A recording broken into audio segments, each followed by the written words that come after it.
The salt bridge is a hollow tube that will span two beakers like this. In order to function, it needs to be filled with a solution of salt, hence the term salt bridge. Your salt solution will be 0.25 molar sodium sulfate for salt bridge. The goal is to fill the U-tube completely with the salt solution, having a cotton plug at each end.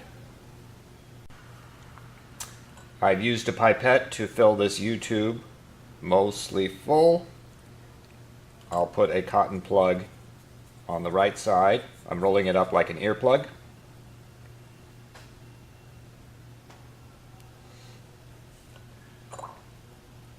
I want to have no air in the tube.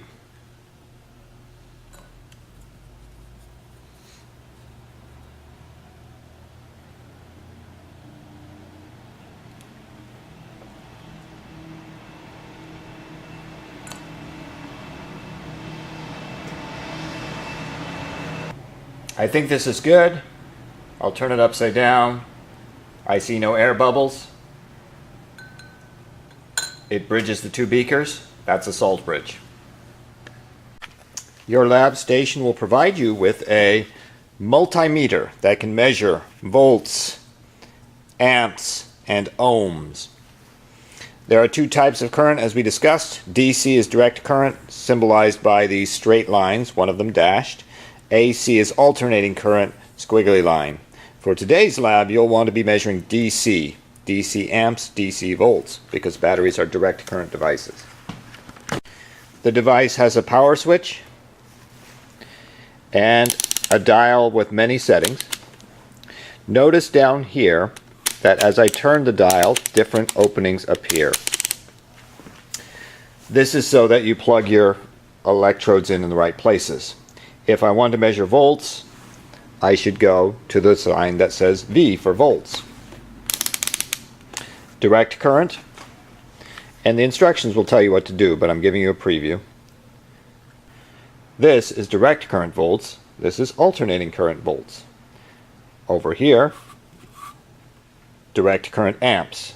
And you can see there are these settings that have the M, and that's for milliamps, and that's what you'll be using today. Here's alternating current amps. And up at the top here, we have omega. That's the Greek letter omega, and that stands for ohms, resistance. Some students in the past have made the mistake of trying to force their dial with something plugged in here. If it doesn't turn, it's because you need to unplug this, and then it will turn. Be smart, don't break the machine. Each lab station provides copper and zinc electrodes. Each lab station provides a red LED in the evaporating dish. Copper sulfate and zinc sulfate are next to the scales. In part 2 of the lab, it will ask you to use a porous cup. These ceramic vessels are porous cups. They're soaking in a solution of brine, salt water. And although you may think this cup has no holes, in reality it has very tiny pores, and the ions will be able to move through the walls of the cup. So when you use the cup, you'll empty it, take it to your station, use it. At the end of the hour, return it to this station.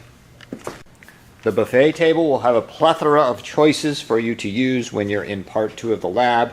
However, each of you will be given a particular card that will tell you which chemicals you should be selecting from the buffet table. Read the labels, choose the right thing, make it work. As shown earlier, each group will start with the small red LED in the evaporating dish.